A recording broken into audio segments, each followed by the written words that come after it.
de esa comuna, Sebastián Ciero, presenta una denuncia en la Fiscalía de Delitos Electorales contra Álvarez Sáez, señalándolo que el 10 de mayo del 2015, como jefe edil, realizó una actividad para el Día de las Madres, durante la cual se rifaron un carro y 3 motocicletas. Según el denunciante, el acto fue realizado con fondos de la comuna y se convirtió, como muestran las evidencias, en un mitin político del Partido Libertad Democrática Renovada, partido con el cual Álvarez Sáez logró ganar la alcaldía. A la actividad de ese 10 de mayo llegaron los entonces candidatos al presidente Manuel Valdizón y el exalcalde de esa comuna, Antonio Coro, quien buscaba la jefatura de la ciudad. Esto entonces es parte de la información que tenemos para ustedes en este caso, que involucra una vez más, según la justicia, actos de delitos electorales. Cuando son las 6:02, tenemos que cambiar de rubro, y es que el juicio contra 2 militares acusados de cometer diversas violaciones a por lo menos 11 mujeres en la comunidad Sepurzarco, el Estorizabal, continúa. En la última audiencia, 6 testigos narraron con dolor las torturas y las violaciones que sufrieron. Una de las mujeres presentó un relato desgarrador, afirmando que fue víctima de violaciones de tipo sexual en reiteradas ocasiones. Detenido, amarrado y amenazado de perder la vida fue parte de la descripción que dio el testigo Santos B., de 77 años. Al relatar su historia ante el Tribunal A de Mayor Riesgo en el juicio que se sigue contra el subteniente Estelmer Girón Reyes y el comisionado militar Heriberto Valdés Girón, por hechos ocurridos en 1982. En el segundo día de audiencia, el testigo 6 del juicio recordó que amigos y familiares fueron detenidos por los militares. Ahí me amarraron, nos amarraron todos.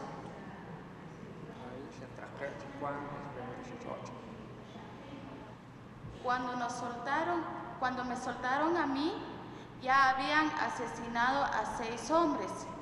Y también a mí ya me habían llevado al lado de un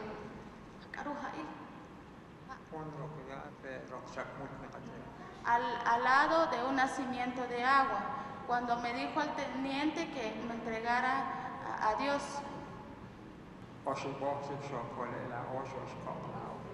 Y ellos 6 fueron asesinados y 3 salimos vivos.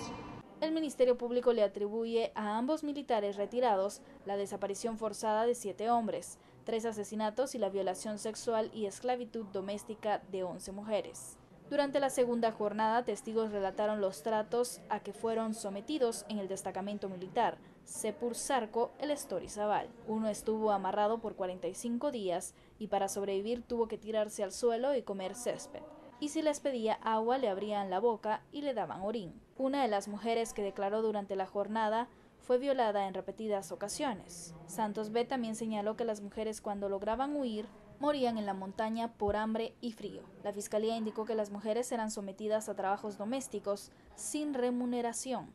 Las 11 mujeres víctimas tenían entre 18 y 35 años cuando fueron violadas en el destacamento militar. El juicio continúa cuando se reproducirán parte de los anticipos de prueba de las declaraciones de las víctimas. Por su parte, la defensa espera su turno para argumentar la inocencia de los acusados. Bueno, y en otros temas, la Asociación de Periodistas de Guatemala manifestó su preocupación por los señalamientos que circulan en los distintos medios de comunicación en contra de miembros del gremio periodístico, señalados de recibir pagos como parte de supuestos sobornos de las anteriores autoridades de la Federación Nacional de Fútbol de Guatemala, y demandan una efectiva investigación. La directora de la Asociación de Periodistas de Guatemala repudió los hechos y pide que esta nueva revelación, que supone pagos ilegales por asesorías prestadas a Brian Jiménez, expresidente de la FEDEFUT, quien se encuentra detenido y bajo investigación, que involucra a miembros del gremio periodístico, sean debidamente investigados.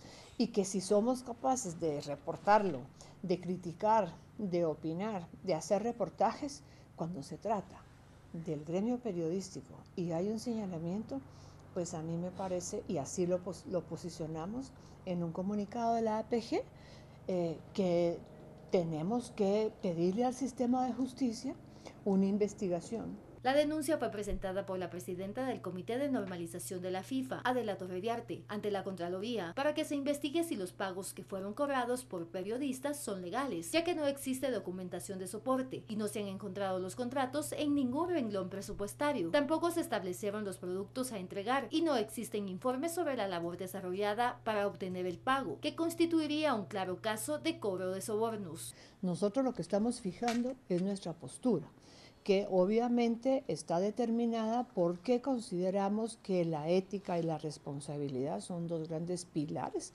en los que descansa el periodismo.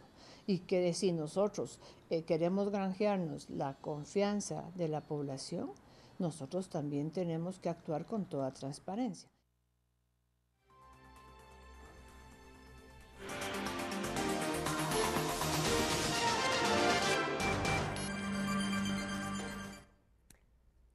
Bueno, y precisamente de este tema vamos a hablar esta mañana con nuestro invitado vía telefónica, el doctor Francisco Aguilar. Doctor, muy buenos días. Bueno, sobornos para periodistas y aparte también se daba a conocer ciertos pagos de convocatoria a los jugadores de la selección. Estos pagos que quizá muchos dicen no están justificados o no quedaron justificados, y de ese tema queremos hablar con usted esta mañana, doctor. Gracias por tomar nuestro llamado. Un gusto saludarlos y por supuesto es parte de lo que están investigando sobre la administración de Brian Jiménez. El pago a jugadores de fútbol específicamente por convocatoria a selección es algo normal que se estila desde la década de los 70 y algún tiempo antes en algunas otras selecciones.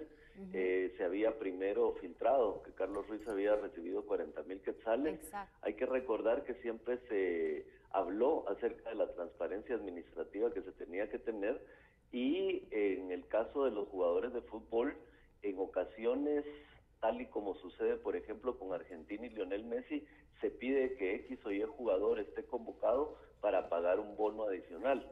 Esos mismos jugadores, digamos los que son importantes o titulares, reciben una cantidad un poco mayor, pero la mayoría de jugadores e incluso parte del cuerpo técnico también lo reciben.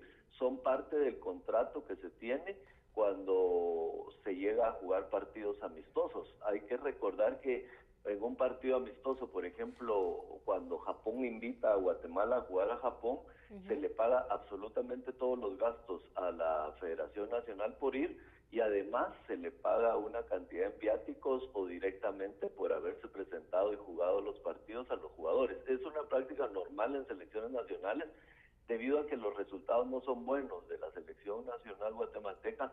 Entonces la gente cuestiona que por qué les pagan, pero es igual que cualquier, por ejemplo, artista que haga distintas presentaciones, actúe mal o actúe bien, se le paga por presentarse.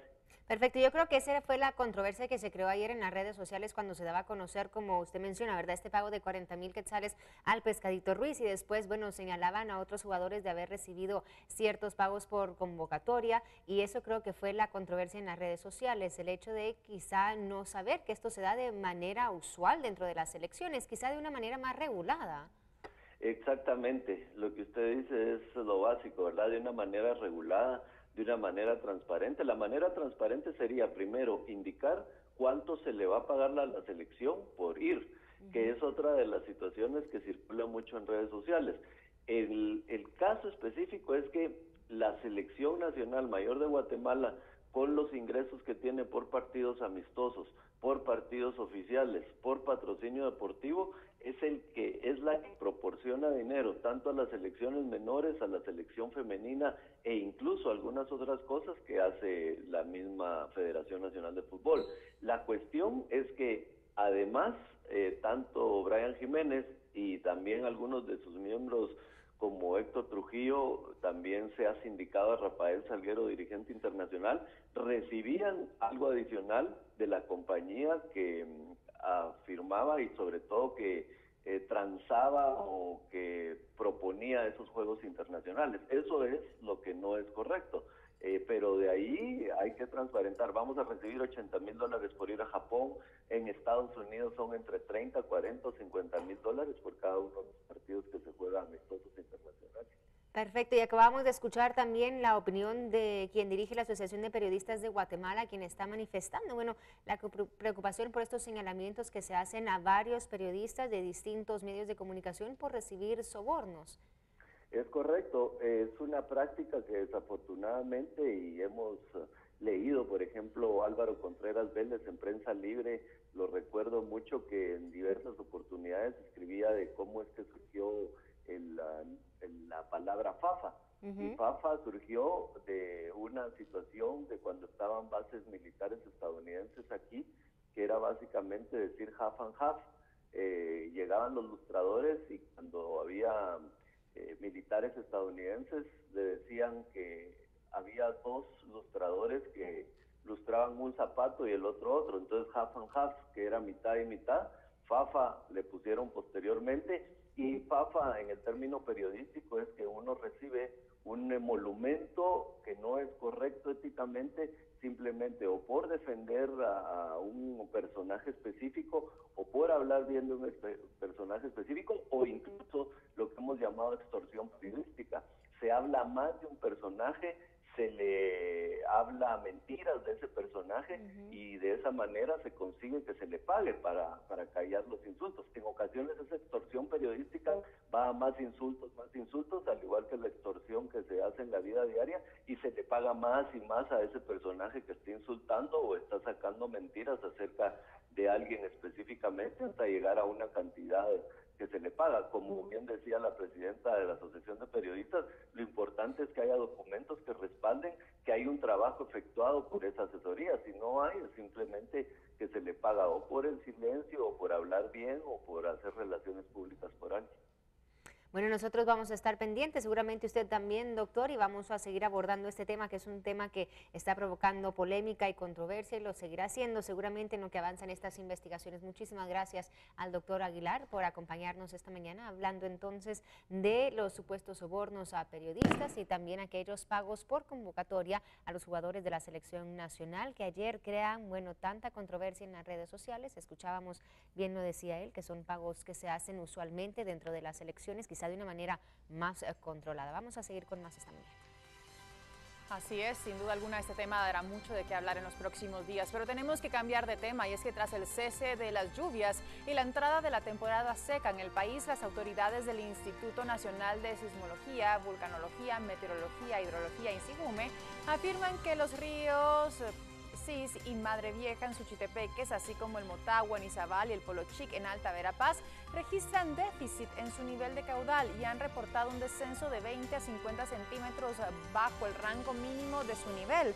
El río Cis, por ejemplo, a la altura del municipio de Cuyotenango en Suchitepeques, registra un nivel de 0.43 metros, cuando el rango de nivel normal se considera de 61 centímetros a 2.25 metros. Similar condición registra el río Madre Vieja en la estación Patulul de Suchitepeques, con un nivel de 0.20 metros en el rango que se considera de normal es de 0.38 a 4 metros. Otro río que presenta déficit en su caudal es el Polochic en Panzós, Alta Verapaz, con un nivel observado de 1.12 metros. El rango de niveles normales es de 1.17 a 3 metros. Estos afluentes son monitoreados con el propósito de establecer los niveles que manejan ante posibles inundaciones que podrían generar principalmente durante la temporada de lluvia, pero sirven también para determinar el caudal en esta época seca.